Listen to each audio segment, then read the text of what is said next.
Franck Guéot débarque dès ce soir dans Demain nous appartient. Franck Sémonin, son interprète, nous en dit plus sur son personnage et sa rencontre attendrissante avec Anne-Marie Lazari. Allociné, après avoir incarné Patrick Nebou dans Plus belle la vie, vous voilà de retour sur une quotidienne avec Demain nous appartient. Qu'est-ce qui vous plaît dans ce genre de format? Franck Sémonin, l'intensité de travail que nécessite ce type de programme. Sur Section de recherche par exemple, on a beaucoup plus de temps pour pouvoir s'installer. Le format quotidienne nécessite une urgence et une immédiateté du rôle que je prends comme un entraînement pour lequel je dois obtenir des résultats. C'est peut-être mon passé de judoka, où il fallait beaucoup s'entraîner, qui me rattrape. Cette formule est très bien pour les répétitions, pour bosser et intégrer très vite son personnage. En clair, c'est une très bonne école et je suis content de retourner à l'école. Comment êtes-vous arrivé sur Demain nous appartient? Ma femme est fan de la série depuis 3 ans. Tous les soirs à 19h10, elle regarde Demain nous appartient. Et évidemment quand on est ensemble, je passe derrière elle et je regarde également. Un jour, elle m'a dit j'aimerais beaucoup que tu tournes dans cette série et je lui ai répondu que moi aussi cela me ferait plaisir. Sauf que Section de recherche est très chronophage et que je n'avais donc pas eu le temps de me pencher sur la question. Et puis avec le Covid, la diffusion de la 14e saison de Section de recherche a été repoussée sans cesse. Je me suis alors dit que ce n'était plus possible et que je ne pouvais plus attendre. Mon métier c'est de faire des films et des séries. Il était important que je puisse travailler. Mon agent m'a proposé ce rôle et je me suis dit banco. Il se trouve en plus que je vis dans le sud de la France à 3h30 de 7. C'était plutôt sympa. On vous a souvent vu dans des rôles de flics. Vous avez incarné tour à tour un commandant de police dans Plus belle la vie puis un lieutenant de gendarmerie dans Section de recherche. Est-ce l'opportunité de jouer autre chose qui vous a séduit dans le rôle de Franck Guéot? Oui, clairement. Cela permet d'aborder d'autres types de personnages. Avec Franck Guéot on est sur quelqu'un de plutôt charmant, d'agréable, qui prend soin des gens autour de lui. C'est sympa d'avoir une variété de jeux. C'est ce que j'ai toujours apprécié dans les quotidiennes. Même si j'incarnais un flic dans Plus belle la vie, j'étais aussi un papa, un mari, un amant. Les quotidiennes permettent un renouvellement des histoires, ce qui n'existe pas forcément quand on est le rôle principal d'une série comme Section de recherche. Si de temps en temps on peut avoir des histoires personnelles pour varier le personnage, on est là pour jouer le rôle d'un flic et pour mener des enquêtes. Cette idée d'avoir un personnage, doux, affectueux, aimant, sincère était évidemment intéressant à jouer. Votre personnage va faire une entrée très remarquée dans Demain nous appartient. Mais on sait finalement peu de choses sur lui mis à part le fait que c'est un homme charmant, fortuné et très proche de sa sœur Morgane. Comme souvent avec les SOA, se pourrait-il que Franck cache en réalité un secret et ne soit pas à 7 totalement par hasard?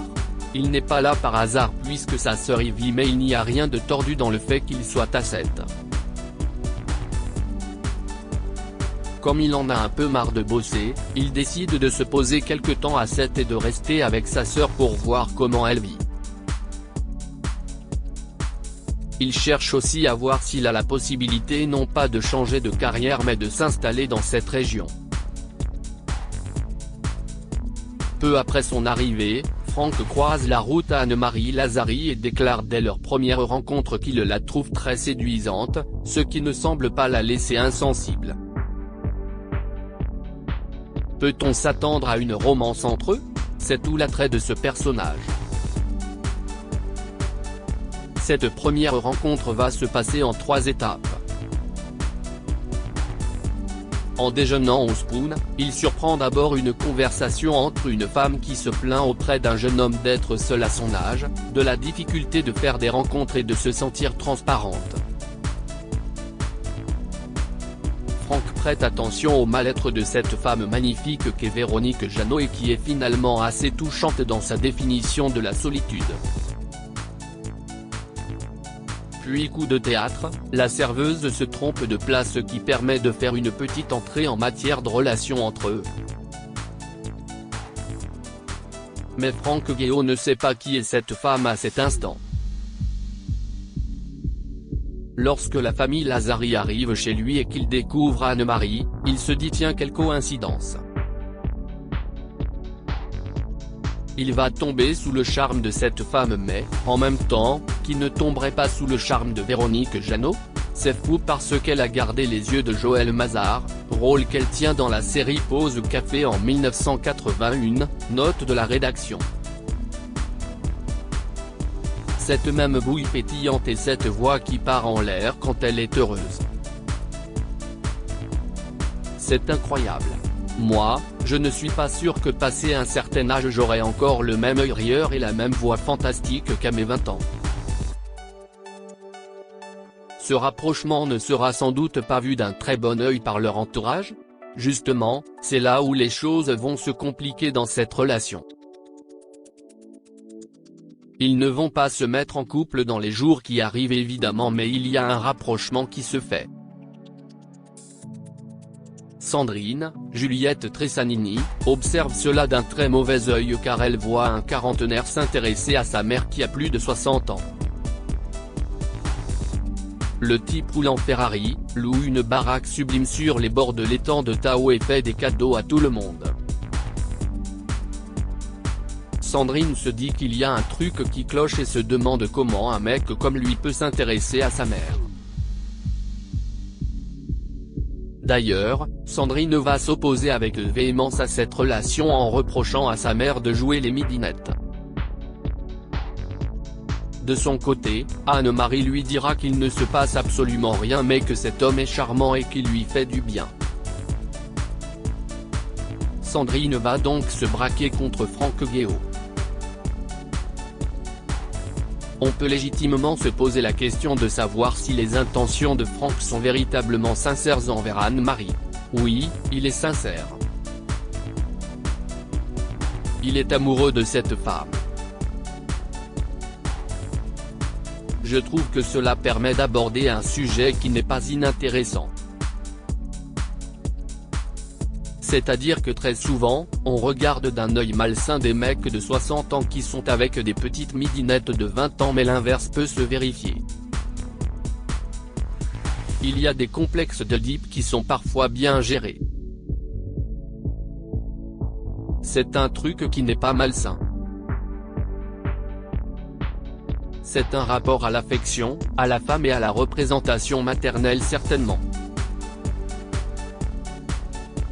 C'est en tout cas plein de bons sentiments et d'affection. Ce n'est absolument pas tordu.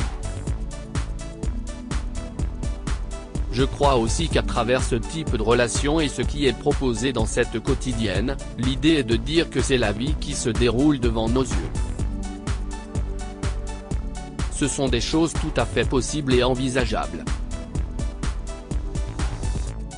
Une femme qui a vécu sa vie de femme, sa vie de mère et qui est veuve a aussi le droit de retrouver l'amour. Et pourquoi pas avec un homme plus jeune qui peut la rendre heureuse. Il n'y a pas d'hostilité à ça. Comment se sont passées vos scènes avec Véronique Jeannot? Merveilleusement.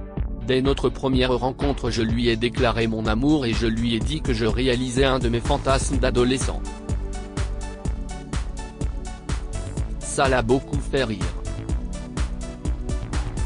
Elle fait partie des belles personnes. Quand vous rencontrez ce genre de femme, vous vous dites putain, ça existe. C'est vraiment très chouette. Je pourrais dire la même chose de ma femme bien évidemment, mais rencontrer comme ça quelqu'un qui vous prend dans ses bras, qui vous embrasse et qui est proche de vous pendant la durée du tournage, c'est un beau moment de sincérité. C'est une belle relation entre Véronique et moi. C'est vraiment une très belle rencontre. Franck débarque à 7 au même moment qu'Anne-Marie. Alors que des tensions existent toujours entre Sandrine et sa mère, pensez-vous qu'il puisse jouer un rôle dans leur réconciliation? Il essaie et tout le monde va s'y mettre. Franck va essayer d'aborder le sujet. Il va en parler avec sa sœur qui va lui expliquer les relations un peu tendues qui existent et d'où elles proviennent. C'est le but du jeu aussi de faire en sorte que mère et fille se réconcilient une bonne fois pour toutes. Depuis son retour, Anne-Marie travaille dans ce sens. Elle tente de ménager sa fille et d'arrêter de se braquer avec elle. C'est ce qui est recherché dans cette relation. Franck a toujours été présent dans la vie de sa sœur et l'a soutenue dans sa transition. Comment décririez-vous la relation qu'il entretient avec Morgane? Et peut-on espérer en apprendre davantage sur le passé des Guéot? À l'heure où je vous parle, je ne peux pas vous en dire plus, mais oui, c'est ce qui va être développé. Franck et Morgane, Marie-Catrix, étaient deux frères qui s'entendaient à merveille. Quand Alain, le prénom de Morgane avant sa transition, note de la rédaction, se travestissait à l'époque, Franck a vite compris que son frère n'était pas son frère mais sa sœur. En ayant réussi dans les affaires, Franck l'a aidé à la fois financièrement et psychologiquement. Il l'a accompagné dans sa transition de manière parfaite, je dirais. Il l'a vraiment équilibré et a toujours été là sans jugement. Franck Guéot est-il amené à devenir un personnage récurrent de la série? Ça, vous le saurez en regardant Demain nous appartient tous les soirs sur TF1 à partir de 19h10. Avez-vous d'autres projets en dehors de Demain nous appartient dont vous pouvez vous parler? On attend que Section de recherche soit diffusée, probablement fin janvier. Si le public est au rendez-vous, cela impliquerait la reprise d'une 15e saison peut-être courant mars. Concernant tous les autres projets, j'ai refusé énormément de castings en raison de mon travail sur Section de recherche et du report de la diffusion à cause du Covid. J'ai notamment loupé un tournage de Léo Mattei. Je ne veux plus vivre la même expérience que celle que j'ai vécue à cause du Covid. Je veux être disponible pour d'autres tournages. Propos recueillis par téléphone le 15 décembre 2020. Les premières images de Franck Sémenin dans Demain nous appartient.